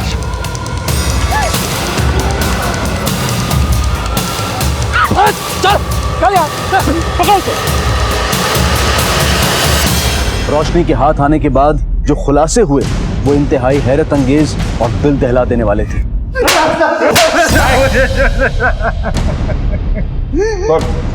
साहब मुझे माफ कर दो, मैं डर गया था। मैंने चाकू देखा तो मुझे लगा कि रोशनी का तो कुछ गलत हो गया। वो बच्चा जो तुम्हारे साथ था वो कौन था और अब कहाँ है वो? साहब एक दिन मेरे फूल के ठेले के पास कोई बच्चे को छोड़ के गया था। मैं उसको पुलिस के पास लेके जा रही थी पर अम्मा मिल गई मेरे को। कैसी है तुम? मैं अच्छी हूँ अम्मा। बड़ा प्यारा बच्चा है, क्या नाम रखा है इसका? अरे नहीं अम्मा, ये मेरा बच्चा नहीं है। वो मेरी फूल की दुकान के पास कोई छोड़ के गया। पुलिस के पास छोड़ने जा रही है। देख रोशनी, अभी तूने अपनी पुरानी जिंदगी को ठुकराकर अपनी नई जिंदगी शुरू की है। और अगर तू पुलिस के पास जाएगी तो तेरी पिछली पूरी कुंडली खोली जाएगी। तू क्या चाहती है कि जो तेरी अच्छी खासी जिंदगी चल रही है तो पुलिस के चक्कर में खराब हो जाए? मेरी पिछली जिंदगी के बारे में इधर किसी को भी नहीं पता था साहब। इसलिए अम्मा ने बोला कि वो अपने किसी भरोसे के आदमी को भेजकर उस बच्चे के माँ बाप का पता लगवाकर उनको पहुंचवा देगी। थोड़ी तसल्ली हुई थी सर, पर उस बच्चे को मैं खुद उसके माँ बाप के पास पहुंचाना चाहती थी। इसलिए अगले दिन अम्मा की बताई हुई जगह पर मैं उस बच्चे को लेकर पहुंची।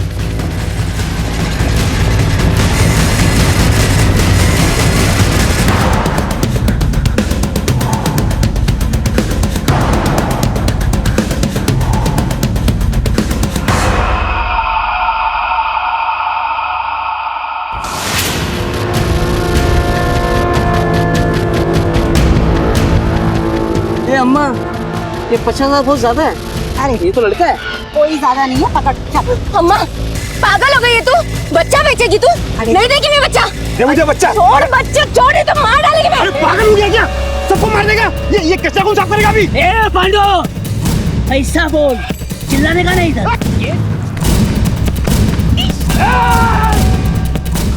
मेरे को अपना बचपन याद आ रहा था साहब।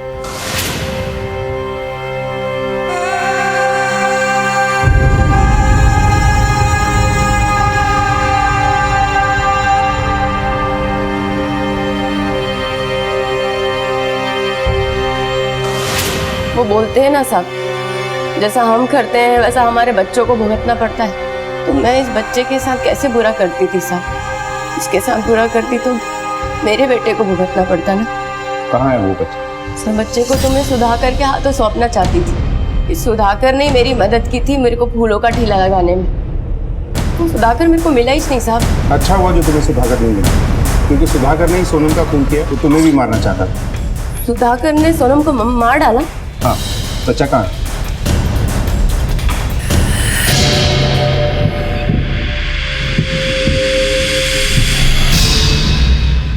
सर मैं बच्चे को सोनम के घर लेकर गई थी। उधर ही वो बच्चा मुंह खोला और अपना नाम पता बताया।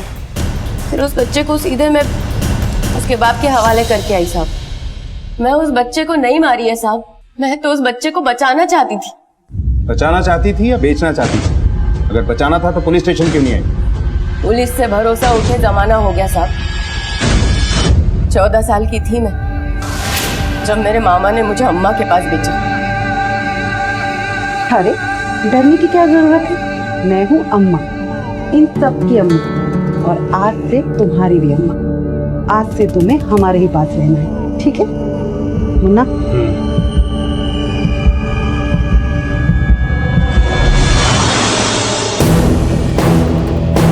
बहुत हिम्मत करके एक बार भागी थी मैं वहां से साहब, जाकर सीधा पुलिस वाले से टकराई। सोचा था कि अब बच गई मैं, पर वो मेरी गलत फहमी थी साहब। उसी पुलिस वाले ने मुझे सीधा अम्मा के पास कोठे पर ले जाकर बैठा दिया। पुलिस वालों का अम्मा के पास रोज का आना जाना था साहब। हमेशा लोग खुश करते थे उनको। कैसे करेगी मैं पुलिस वालों पे भरोसा, बताइए? मैं मानता हूँ कभी कभी रक्षक भी भक्षक बन जाते हैं, लेकिन सब लोग एक जैसे नहीं होते। पुलिस का काम लोगों की रक्षा करना होता है। बीती बातों में रहकर तुमने भूल की। सिर्फ बीती बातें नहीं है साहब, अम्मा के कत्ल में भी वो शामिल है। तुम बिना वजह पुलिस वालों को बदनाम कर रही हो। नायक, देखो, कानून सबके लिए एक जैसा होता है, फिर चाहे वो कोई भी हो। लेकिन तुम्हारी बातें अगर झूठ निकली ना तो देख लेना बचोगी नहीं तुम। हमें उस पुलिस वाले का नाम बताओ।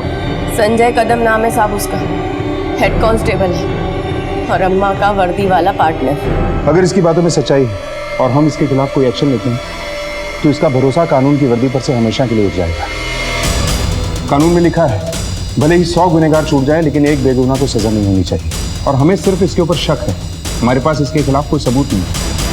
एक काम करो, कांस्टेबल संजय कदम की डिटेल्स निकलवाओ, उसकी प्रॉपर्टी से लेके बैंक बैलेंस तक, किस किस के साथ टच में है, अंडर द टेबल कितना खाता है, इसकी पूरी कुंडली चाहिए मुझे।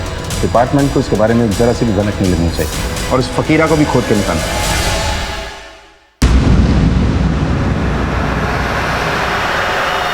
पाटिल, ये तो वही बच्चा है जिसका स्केच अपने पास आया था। हाँ सर, वही लगता है।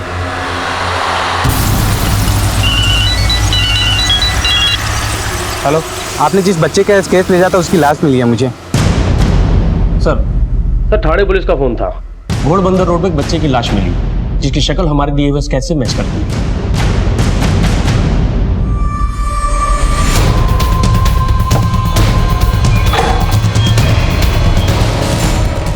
जी क्यों किया? बता दो साहब। बड़ा ही मनुष्य था साहब, वो पैदा होते माँ को खा गया, उसके बाद मेरा धंधा चौपट हो गया। कुछ दिन पहले मुझे एक बाबा मिले थे, उन्होंने तो उसे देखते कह दिया कि ये कोई मनुष्य है, अपने आप को उससे दूर रखो नहीं तो ये सब कुछ तबाह कर देगा। मैं उसे जाके कहीं दूर छोड़ आया था, लेकिन वो औरत फिर ले आई उसे यहाँ। बंटी बेटे कहाँ चले गए थे? बंटी बेटे जी, ये आपका ही बेटा है? हाँ जी, मेरा बेटा है, दरअसल खो गया था। जी शुक्रिया। मुझे समझ में नहीं आ रहा, मैं बहुत परेशान हो गया था साहब। मैंने फिर तय कर लिया था, उससे हमेशा के लिए पीछा छुड़ा दूंगा। क्या नसीब पाया था बंटी ने। एक तरफ एक औरत ने अपनी जान पे खेल के उसकी जान बचाई, दूसरी तरफ उसे जिंदगी देने वाले उसके राक्षस बाप ने उसकी जिंदगी छीनी। अतीत से हमारी भागने की रफ्तार चाहे कितनी भी तेज क्यों ना हो, किस्मत हमेशा 2 कदम आगे ही होती है। बंटी एक अंधश्रद्धा का शिकार बना था और पुलिस के सामने अब भी बड़ी चुनौती ये थी कि रोशनी ने एक पुलिस कर्मचारी पर ही संगीन आरोप लगाए थे। क्या वो जानबूझकर पुलिस पर कीचड़ उछालना चाहती थी या फिर उसकी बातों में वाकई कुछ सच्चाई थी? मामला नाजुक था, इसलिए पुलिस ने बड़ी मुस्तैदी और संजीदगी से इस मामले की खुफिया जांच शुरू कर दी। लायक एक सरकारी नौकरी जहां इतनी महंगाई में लोग मुश्किल से गुजारा कर पाते हैं, ये संजय तो लखपति बन गया है। सर, संजय के अकाउंट में जो पैसे ट्रांसफर होते थे वो किसी इस्माइल यूसुफ के अकाउंट से होते थे। मैंने इसकी भी हिस्ट्री निकाली सर। इसे फकीरा के नाम से जाना जाता है। प्रोस्टिट्यूशन और ह्यूमन ट्रैफिकिंग कई केसेस इस पर। एक बात और सर, इसी अकाउंट से अम्मा को भी पैसे ट्रांसफर होते थे। इसका मतलब है कि रोशनी सही कह रही, हो सकता है ये दोनों अम्मा के मर्डर केस में भी इन्वॉल्व है। ऐसे करते हैं, पहले इस फकीरा को घेरते हैं, बाद में संजय को देखेंगे। वैसे भी संजय को रंगे हाथों पकड़ना होगा।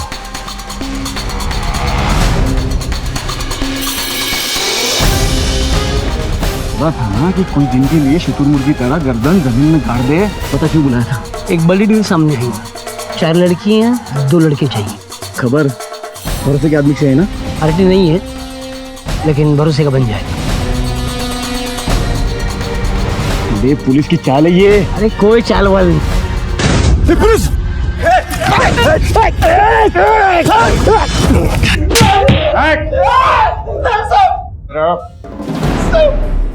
जिस दिन हम पुलिस में भर्ती होते हैं ना, उस दिन कसम खाते हैं चाहे हमारी जान भी चली जाए हम लोगों की रक्षा करेंगे, देश के साथ गद्दारी नहीं करेंगे। लेकिन तुझ जैसे लोग जो अपनी सगी माँ के नहीं हुए वो देश के क्या काम आएंगे? अम्मा को क्यों मारा? सर, तो रोशनी वहां बच्चे को लेकर आई थी। अम्मा ने पहले 1 लाख रुपए बच्चे के लिए लिए थे सर। इस डील के बारे में जब रोशनी को समझा तो उसने बच्चे को देने से इनकार कर दिया। फकीरा को गुस्सा आया, इसने चाकू चला दिया सर। साहिब, बच्चा भी जा रहा था और पैसे भी जा रहे थे, तो चाकू लग गया, वो वहीं गिर गई। दोनों के झगड़े में वो रोशनी बच्चों को लेके भाग गई। न जाने कितनी लड़कियों की जिंदगी बर्बाद की है तूने, और पता नहीं कितने बच्चों को मौत के कुएं में झोंका। और तू, इस वर्दी को हम गीता और कुरान की तरह पवित्र समझते हैं, तूने इसी वर्दी पर कीचड़ उछाला है। कोर्ट से गुजारिश करूंगा कि तुझे सिर्फ और सिर्फ फांसी की सजा है।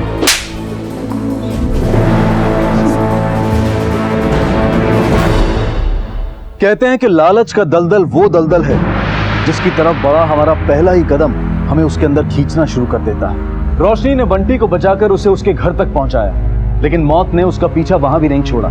सुधाकर को अपना हमदर्द मानकर उससे मिलने के लिए निकली रोशनी इस बात से अनजान थी कि सुधाकर खुद उसका दुश्मन बन चुका है। पर जैसा कहते हैं ना कि शायद हम हमेशा वहीं पहुंचते हैं जहां हमारा अंजाम लिखा होता है। इस केस से इस सोच को एक नई दिशा मिलती है कि जो जैसा दिखता है, जैसा करता है, हो सकता है कि शायद उसके पीछे उनकी कोई दर्दनाक दास्तां छिपी हो। जिन हालात से वो जूझ रहे हैं उन्हें जाने बिना किसी के भी बारे में कोई गलत राय ना बनाए। न जाने इस ऊपरी दिखावे के पीछे उनकी कितनी मजबूरियां छिपी हैं। इसी विचार के साथ अब मैं अनूप सोनी आपसे विदा लेता हूं। फिर मुलाकात होगी अगले एपिसोड में एक और चौंका देने वाले केस के साथ। तब तक अपना और अपने परिवार का ख्याल रखें और देखते रहें क्राइम पेट्रोल डायल 100। सबक एक को सीख हम सबको। जय हिंद। क्राइम पेट्रोल के और भी दिलचस्प कहानी देखने के लिए हमारे चैनल को सब्सक्राइब करें और बेल आइकॉन दबाना न भूलें।